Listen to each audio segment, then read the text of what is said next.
சொற்பொழிவுகள், வேத ஆகம விளக்கங்கள், கோவில் வரலாறுகள், பஜனைகள், வாழ்வை வளமாக்கும் ஆன்மீக வழிகாட்டுதல்கள், இறையருளும் ஆன்மீக அறிவும் இணையும் உங்கள் குரு சேனல்.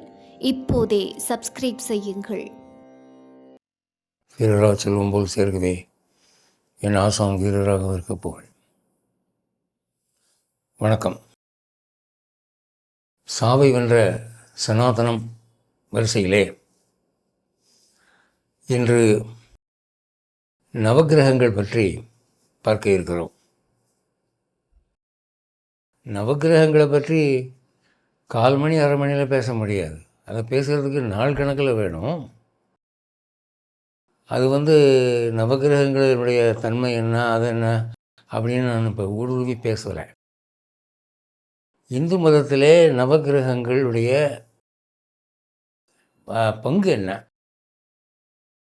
அந்த நவக்கிரகங்கள் இருப்பதனால் இந்து மதம் எப்படி மற்ற மதங்களை விட வேறுபடுகிறது, இதை தான் நான் பேச போகிறேன். பெங்களூரில் ராஜாஜி நகரில் ஆர்ஜி ராவ்னு ஒருத்தர் கைரேகை நிபுணர் இருக்காருன்னு கேள்விப்பட்டு நான் போனேன்.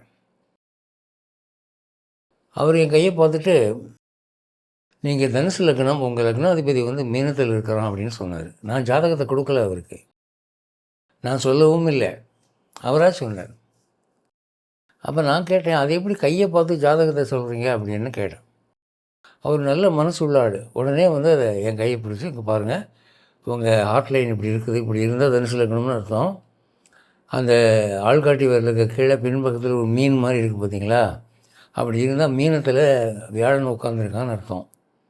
இது ஏட்டுச்சுவடிகளில் போட்டிருக்கு அப்படின்னார். இதே போல் காரைக்குடி செஞ்சையில் எஸ் கணேசன் ஒருத்தர் என்னுடைய கை பிரிண்ட் எடுத்து டேட் ஆஃப் பர்த் சொல்லிட்டார். பிறந்த நாள், பிறந்த தேதி, மணி, பிறந்த ஊர், தீபாவளிக்கு 13 நாளைக்கு முன்னால் நீங்கள் பிறந்தீங்கிறத முதற்கொண்டு சொல்லிட்டார். அது ஏட்டுச்சுவடிகளில் இருக்குங்கிறார். இப்போ இதையெல்லாம் பார்க்குற போது எனக்கு என்ன தோணித்துன்னா, இந்த அண்டவெளிக்கும் படைக்கப்படும் மனிதனுக்கும் ஏதோ ஒரு சம்பந்தம் இருக்குது. ஒருவனுடைய பிறந்த நேரம், தேதி, ஜாதகமெல்லாம் அவங்க கையில் அல்லது உடம்பில் இருக்குன்னா, கைரேகை நிபுணர்கள் என்ன சொல்கிறார்கள், எந்த இருவருக்கும் பெருவிரல் ரேகை ஒரு மாதிரி இருக்கிறது இல்லைன்னு சொல்கிறாங்க. சிறுத்தை புலிக்கு உடம்பில் வரிங்கிறது ஜாக்குவாருக்கு எந்த 2 புலிக்கும் ஒரு மாதிரி இருக்காதான், தாய் குட்டிக்கு கூட இருக்காதான். அது மாதிரி எந்த 2 மனிதருக்கும் பெருவிரல் ரேகை ஒரே மாதிரி இருக்காது. அந்த தைரியத்தில் தான் அவங்க தம் பிரிண்ட் எடுக்கிறாங்க அப்படின்னு சொல்கிறாங்க. ஆச்சரியமாக இருக்குது. இத்தனை கோடி மக்களில் 1-2 பேருக்கு கூட ரிப்பீட் ஆகாதா? ஆச்சரியமாக இருக்குது. அப்போ நம்ம என்ன யோசிக்க வேண்டியிருக்கு, இந்த மனித படைப்பிலே ஏதோ ஒரு சக்தி பின்னால் இருந்து வேலை செய்யுது, கணக்காக வேலை செய்யுது. அது என்ன பண்ணுதுன்னா, மனிதனை அவனவருடைய ஒரு தகுதிக்கு ஏற்ப வித்தியாசமாக படைக்கிறது. மனிதன் இயங்கவில்லை, அவன் இயக்கப்படுகிறான். இதுதான் நான் தெரிந்து கொண்ட உண்மை. அதில் இந்த கைரேகை சாஸ்திரத்தில் குணங்கள் பற்றி சொல்லியிருக்கு. மனிதனுடைய குணங்கள், விரலெல்லாம் குட்டை குட்டையாக இருந்து பெருவிரல் ரஸ்தாலி வாழைப்பழம் மாதிரி உருண்டையாக இருந்தால் அவன் கொலைக்காரனாக இருப்பான் அப்படின்னு சாஸ்திரம் சொல்லுது. நீங்கள் கிரிமினல் ஜெயிலுக்கு போய் பார்த்தீங்கன்னா, கொலை பண்ணிட்டு வந்தவங்க முறை அப்படி தான் இருக்கான், சொல்லி வச்சாமல் எல்லாம் அப்படி தான் இருக்கான். அப்போது ஒரு மனிதனுடைய குணம் என்பது தாய் வயிற்றிலே அவன் உருவாகிற போதே ஒரு விதமாக படைக்கப்படுகிறது. அது முதற்கொண்டு ப்ரீவியஸ்லி டிசைன்டு. அப்போது என்ன அது அர்த்தம் இதுக்கு? இந்த கலைத்துறையில் இருக்கிறவங்களுக்கெல்லாம் பெருவிரலுக்கு கீழே இருக்கிற இந்த சுக்கிரமேடு, வீனஸ், இது பெருசாக இருக்கும், இந்த விரலெல்லாம் இறங்கி இருக்கும், அகலமாக இருக்கும் இந்த மேடு அப்படின்னு சாஸ்திரம் சொல்லுது. அதை மனசில் வச்சுக்கிட்டு சினிமா நடிகர்களுடைய படம், வீடியோவெல்லாம் பார்த்தா ஒருத்தருக்கு கூட வீனஸ் மட்டும் சிறுசாக இல்லை. எல்லோருக்கும் இட்லி மாதிரி, பணியாரம் மாதிரி உப்பி தான் இருக்குது. அந்த காலத்து நடிகர்களுக்கும் சரி, இந்த காலத்து நடிகர்களுக்கும் சரி. கலைத்துறையில் நீங்கள் வீணை வாசிக்கிறவனாக இருந்தாலும் சரி, நாட்டியம் ஆடுறவங்களாக இருந்தாலும் சரி, வசனம் எழுதுறவங்களாக இருந்தாலும் சரி, சுக்கிரனுடைய அந்த மேடு பெருசாக இல்லாமல் நீங்கள் அந்த கலைத்துறைக்கு வர முடியாது அப்படின்னு பட்டவர்த்தனமாக தெரியுதே. அப்போ இதுலேருந்து என்ன தெரியுது? படைப்பு என்பது ஏனோ தானோ நடக்கிறது இல்லை, சும்மா அட்ராண்டம் நடக்கிறது இல்லை, எல்லாம் திட்டமிட்டு நடக்குது. இவன்லாம் கோடம்பாக்கம் போகணும், இவன்லாம் இராணுவத்துக்கு போகணும், இவன்லாம் போலீஸுக்கு போகணும், இவன்லாம் வட்டி கடை வைக்கணும் அப்படின்னு ஆண்டவன் வந்து ஒரு கணக்கு பண்ணி தான் அனுப்புகிறான். அதுதான் நடக்குது. கூர்ந்து பார்க்கிறவர்களுக்கு அது தெரியும். கீரோ என்று ஒரு ஜெர்மானியர் இந்தியாவுக்கு வந்து இதெல்லாம் படிச்சுட்டு சொல்கிறாரு, ஒரு நாய் கூட தற்செயலாக பிறப்பதில்லை, எந்த மனிதனுக்கும் தற்செயலாக வாழ்வு அமைவதில்லை, இதையெல்லாம் யோசித்து திட்டமிட்டு ஒரு குரூப் எங்கேருந்தோ நடத்திக்கிட்டு இருக்கு, அதன்படி தான் மனிதன் இயங்குகிறான் அப்படின்னு அவர் சொல்கிறார். அப்போது இதில் வேடிக்கை என்னென்னா, மேல்நாட்டு மதங்களில் இந்த நம்பிக்கை இல்லை. நவக்கிரகங்களை பற்றி மேல்நாட்டு மதங்கள் நம்புவதில்லை. கீழ்நாட்டில் கூட வந்து கிழக்கு நாடுகளில் கூட இந்த நவக்கிரகங்களை பற்றி பேச்சு இருக்குது. இந்தோனேஷியா, பர்மா, சைனாலாம் இருக்குது. பட் ஓரளவு தான். இந்து மதத்தில் தான், இந்து மதங்கள் இந்த நவக்கிரகங்களுக்கு பிரத்யேகமாக ஒரு முக்கியத்துவம். சூரியனுக்கு ஒரு கோவில், செவ்வாய்க்கு ஒரு கோயில், சனிக்கு ஒரு கோயில், ராகுக்கு ஒரு கோயில், அதுக்கு அர்ச்சனை, பூஜை, புனஸ்காரம், இவ்வளவும் இங்கே தான் நடக்குது. இப்போ வந்து இந்த நவக்கிரகங்களை ஒத்துக்கொள்ளாதவர்கள் என்ன சொல்கிறார்கள்? நவக்கிரகங்களை பற்றி ஏன் பேசுகிறீங்க நீங்கள்? ஏதோ ஒருத்தனுக்கு ஒரு தலைவிதி இருக்குங்கிறதுனால பேசுகிறீங்க. இப்படி நாங்கள் அதை ஒத்துக்கொள்ளவில்லை. தலைவிதி என்று ஒன்று இல்லை. கடவுள் அனைவரையும் சமமாக படைக்கிறார், சமமான வாய்ப்புகளை கொடுக்கிறார். சிலர் வாய்ப்புகளை பயன்படுத்தி கொண்டு மேன்மைக்கு வருகிறார்கள், சிலர் கீழ்மைக்கு போய்விடுகிறார்கள். அது மனிதன் செய்யும் தவறு அப்படின்னு பிரமாதமாக அவங்க வந்து பிரச்சாரம் பண்ணுறாங்க. அவங்கக்கிட்ட கேட்போம், எங்கள் கண்ணை பார்த்து சொல்லுங்கள், கடவுள் அனைவரையும் சமமாக படைக்கிறாரா? உங்களுக்கு நல்லா தெரியுமா? அப்படியா? அப்படின்னு சொன்னால் டிஎம் சௌந்தரராஜன் பாட்டு பாடினா, கிஷோர்குமார் பாட்டு பாடினா, முகமது ரஃபி பாட்டு பாடினா உலகமே மயங்கி கேட்குது. நாம் பாட்டு பாடினா கழுத மாதிரி கத்தாரா, வாயை மூடுறான்னு சொல்கிறாங்க. ஏங்க அப்படி? கடவுள் எல்லாரையும் சமமாக படைத்தா எல்லாருக்கும் டிஎம்எஸ் மாதிரி வாய்ஸ் வரணும் தானே? எல்லாருக்கும் பாடணும்ல. சிலருக்கு தான் என் பாட்டு வருது, சிலருக்கு தான் நாட்டியம் வருது, சிலருக்கு தான் கவிதை எழுத வருது.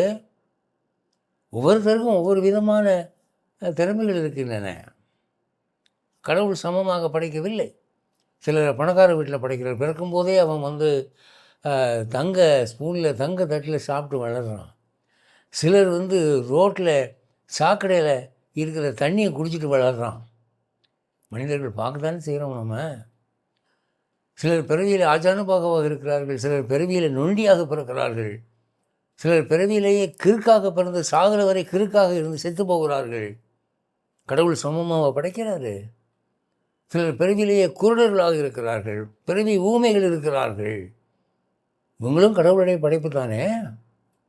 அதை வந்து கண்கொள்ளாக பார்த்து அப்புறம் வந்து நீங்கள் ஒத்துக்கொள்ள மாட்டேங்கிறீங்களே. இதையெல்லாம் ஊடுருவி பார்த்தவன் இந்தியன்.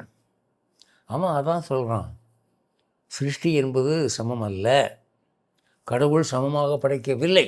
இதுதான் உண்மை. கடவுள் சமமாக படைக்கவில்லை. சிலருக்கு மேன்மைகளை தருகிறான், சிலருக்கு துன்பங்களை தருகிறான். சில விஷயங்களை பார்க்குறபோது ஓரமஞ்சனையாக தெரியுது. சிலருக்கு வாய்ப்புகள் தரப்படுகின்றன, பொன்னான வாய்ப்புகள் தரப்படுகின்றன. சிலருக்கு முயற்சி பண்ணாலும் வாய்ப்பு வரமாட்டேங்குது. இப்போது வாழ்க்கையில் வெற்றி பெற்றவங்க கட்டுரை எழுதுவாங்க அல்லது பேட்டி கொடுப்பாங்க. என்னென்னா, நல்லா முயற்சி பண்ணணும், நல்லா முயன்றதான் மேலே வந்தேன், ஒரு நாளைக்கு 8 மணி நேரம் உழைச்சேன், அது பண்ணேன், இது பண்ணேன் அப்படின்னு பெருமை பேத்திக்கிறாங்க. ஒரு கேள்வி கேட்குறேன், வாழ்க்கையில் முன்னுக்கு வராதவன்லாம் முயற்சி பண்ணலேங்கிறீங்களா?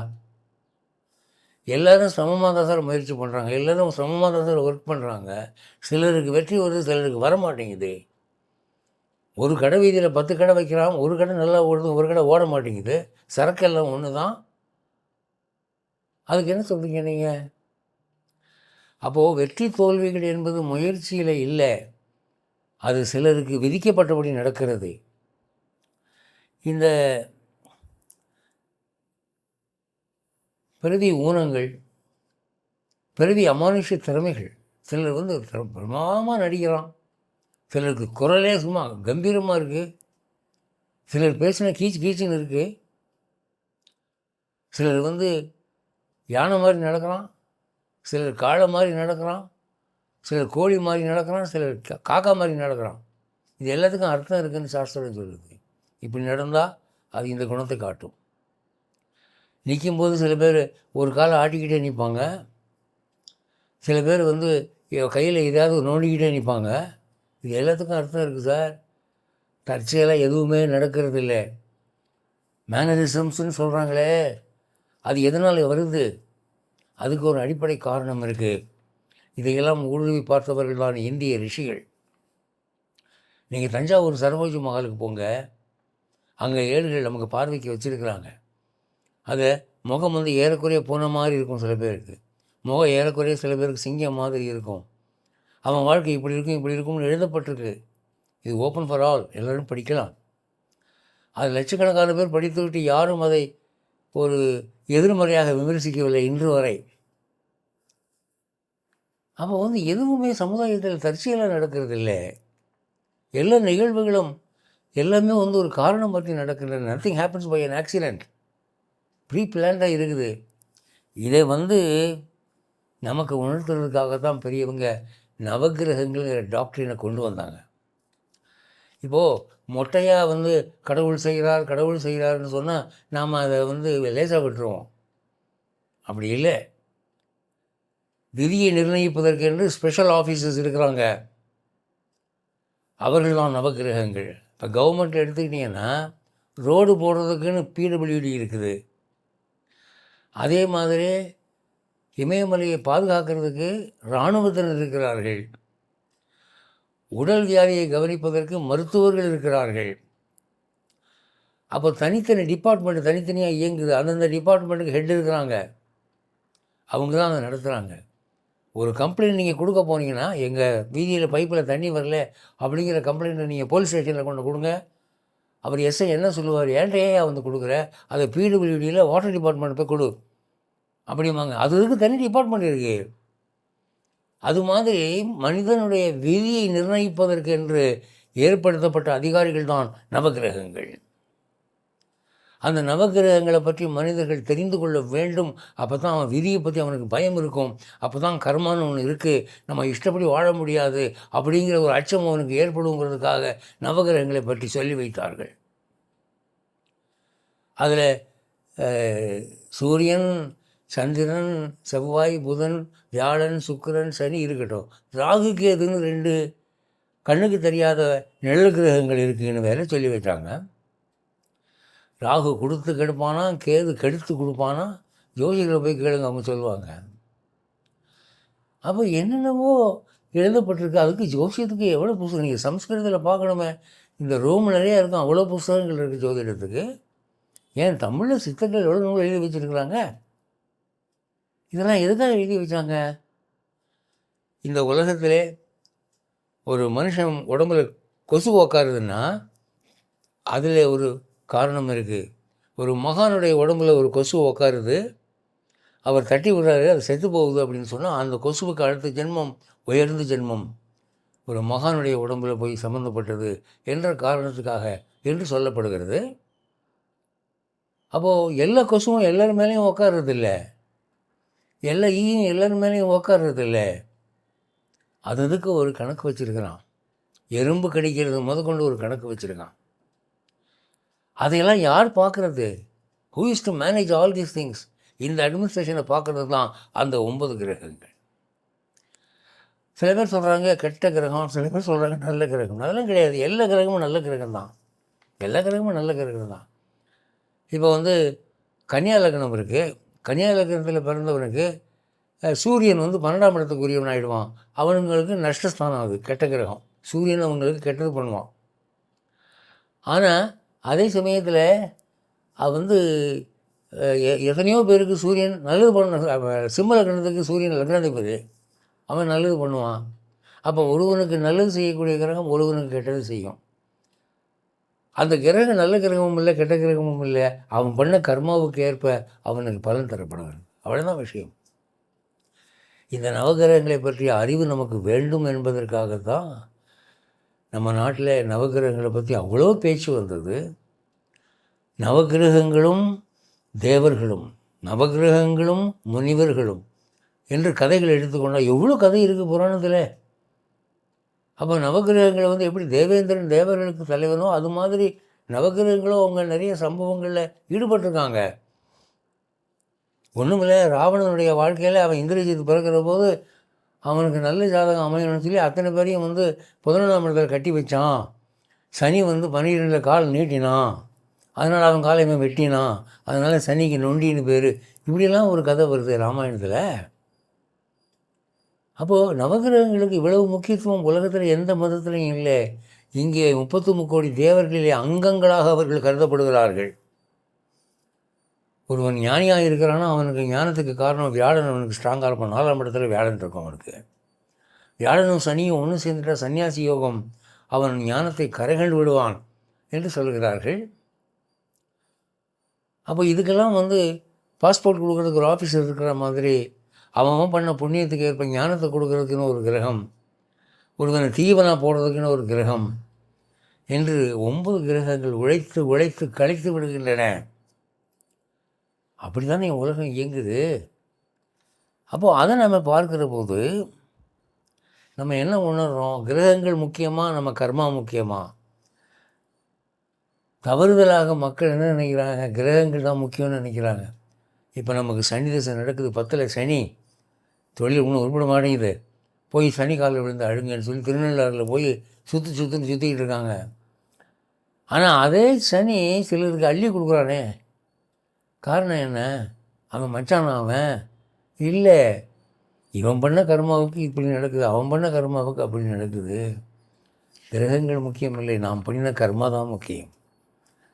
அந்த கர்மாவை திருத்தி கொண்டால் இறைவனிடம் காலில் விழுந்து அழுது எல்லா வாழ்வும் நல்ல வாழ்வாய் வர வேண்டும் என்று நாம் தீர்மானம் செய்தால் நமக்கு எல்லா கிரகங்களும் நன்மையே செய்யும். அதுதான் பெரியவங்க சொன்னாங்க. இந்த கர்மாங்கிறது யார் கையில் இருக்குது? கிரகங்கள் நிர்ணயிக்குது, வழி தான் காட்டும் கிரகங்கள். ஆனால் அந்த கர்மாவை முடிவெடுக்கிறது யார்? நாம் தான் டிசைட் பண்ணுறோம். அந்த ஒரு விஷயத்தை மனசில் வச்சுக்கிட்டோன்னா நம்முடைய வாழ்வை சீர்மைப்படுத்தி கொள்ள நமக்கு உதவும் என்பதற்காக இந்த நவகிரக விஷயங்களை ரிஷிகள் எழுதி வைத்தார்கள். இந்த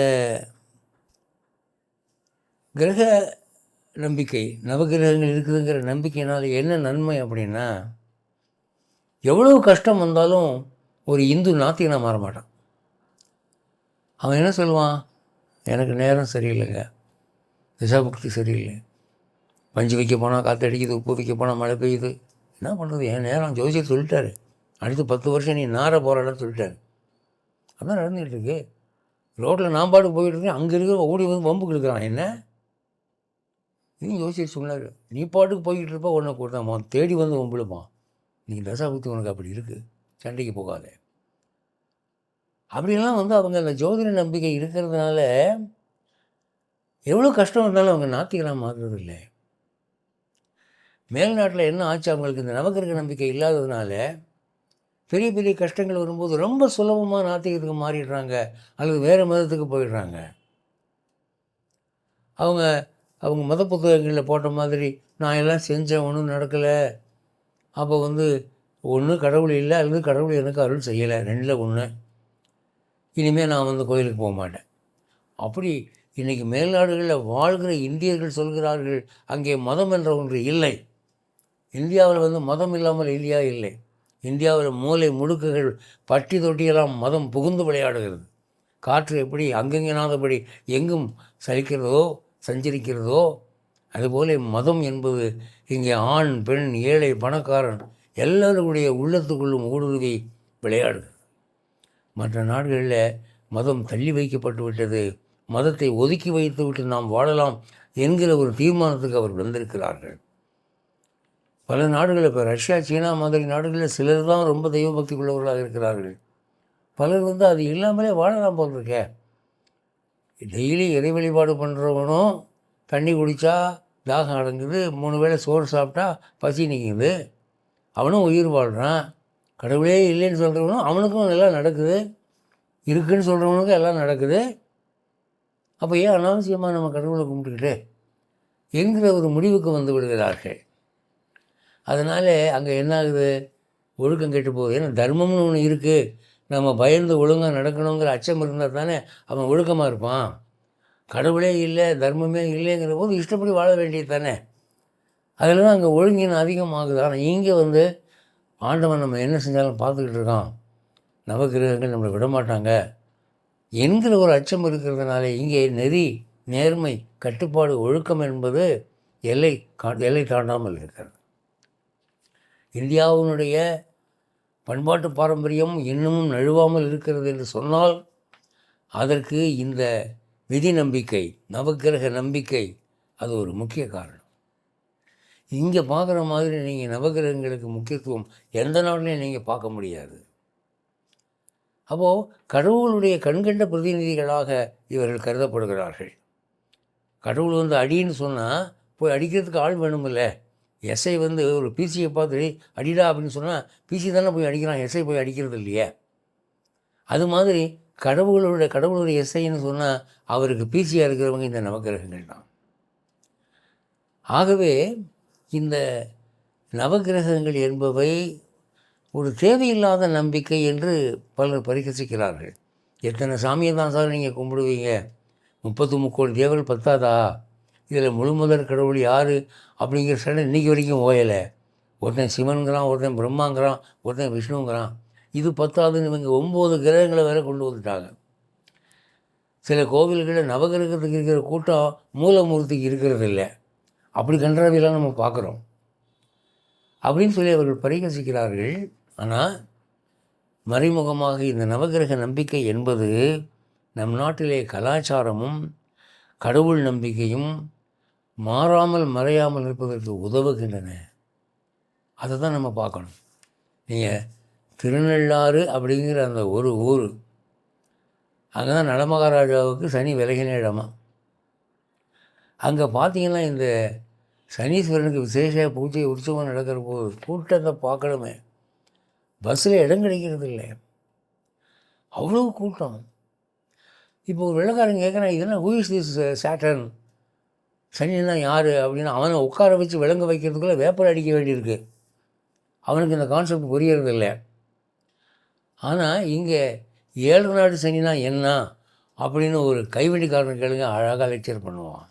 ஒரு ஆட்டோ ரிக்ஷாக்காரன் கேளுங்க, பிரமாதமாக சொல்லுவான். 7 நாடு சனின்னு ஒரு சனி இருக்குதா, அது என்னங்க, அதுக்கு என்னங்க அர்த்தம் அப்படின்னா இந்த கான்செப்டே மற்ற மதங்களில் இல்லை. ஒரு 7 வருஷம் சனி ஒருத்தனை ஆட்டி வைக்கிதுன்னு சொன்னால் அப்போ அவன் எது செஞ்சாலும் விளங்காது, அது அப்படி தான் நடக்கும் அப்படிங்கிறத புரிஞ்சுக்கிறாங்க. அதை தான் இங்கே மத நம்பிக்கையை நிலைப்படுத்தக்கூடிய ஆறுதல் சக்திகளாக இந்த நவகிரகங்கள் நினைக்கப்படுகின்றன. அதனால் பெரியவங்க மத தலைவர்கள் என்ன சொன்னாங்க, நவகிரகங்கள் அவங்க கண்ணோட்டத்தில் பார்த்தா நம்பிக்கைக்கு தேவையில்லை, பிரார்த்தனைக்கு தேவையில்லை, அவங்க நவகிரகங்கள் இல்லாமலே இறைவனுடைய அருளாலே வாழலாம் என்ற ஒரு கோட்பாட்டில் இருக்கிறவர்கள். ஆனால் நவகிரக நம்பிக்கை அழிய வேண்டும் என்று எந்த மத தலைவரும் சொல்லலை. நீ அனாவசியமாக ஜோசியம் பார்க்காதுன்னு சொல்லுவாங்களே தவிர ஊரில் இருக்கிற நவகிரக நம்பிக்கை வேண்டாம் அப்படின்னு சொல்லலை. இப்போ மாந்திரிகம் இருக்குது, துஷ்ட தெய்வங்களை கும்பிட்டு ஒருத்தனுக்கு கெடுதல் பண்ணுறது. இது அழியணும் என்று சங்கரர் நினச்சார், ராமானுஜர் நினச்சார், மதுவாச்சாரியர் நினச்சார். அவங்க என்ன பண்ணாங்க, தாங்களும் அதை கற்றுக்கல, மற்றவங்களும் அதை கற்றுக்கக்கூடாது அப்படிங்கிறதுக்காக அந்த ஏடிச்சுவடிகளை பூரா சுண்ணாம்பு தண்ணியில் நினச்சி எறும்பூத்தில் போட்டாங்க. வேண்டாம், இந்த கலை நமக்கு வேண்டாம், ஏன்னா பயங்கரமாக இருக்குது. அவன் மனைவியை நான் வச்சுக்கிறதுக்கு என்ன வழி, என் மனைவியை அவன் வச்சுக்கிறதுக்கு என்ன வழி, ஒருத்தருடைய சொத்து பூரா தன்னை மறந்து எனக்கு எழுதி கொடுக்கறதுக்கு அதுக்கு என்ன வழி, இப்படியெல்லாம் மந்திரம் இருக்குதுங்க. அந்த மாதிரி மாந்திரிக சாஸ்திரம் நமக்கு எதுக்கு வேண்டாம். இந்த மாந்திரிக சாஸ்திரம் அழியட்டும் என்று மத தலைவர்கள் நினைத்தார்கள். ஆனால் இந்த நவக்கிரக வழிபாடு ஒழியட்டும் என்று அவர்கள் நினைக்கவும் இல்லை, அதற்கு முயற்சி பண்ணவும் இல்லை. காரணம் என்னென்னா, ஒரு ஸ்தூலமான மத நம்பிக்கை உள்ளவர்களுக்கு அது பயன்படுகிறது. அது எவ்வளவோ நன்மை செய்யுது. ஒன்றும் இல்லை, கெட்டிக்கார ஜோசியர் இருந்தால் இந்த ஜாதகத்தை பார்த்த உடனே என்ன சொல்லுவாங்க, ஒரு 3 மாதத்துக்குள்ளே உங்கள் வீட்டில் ஒரு ஆண் குழந்தை இறந்துருக்கணுமே அப்படின்னு நான் இவன் அப்படி தூக்கி வாரி போடுவது எப்படியா தெரியும் உனக்கு, ஜாதகம் காட்டுதில்ல. அடுத்தாப்புல நீங்கள் 2 கல்யாணம் பண்ணி 2 மனைவியும் செத்து 3வது கல்யாணம் பண்ணியிருக்கணுமே நேரம் அப்படின்னா, ஆமாம் எப்படி உங்களுக்கு இதெல்லாம் தெரியுது.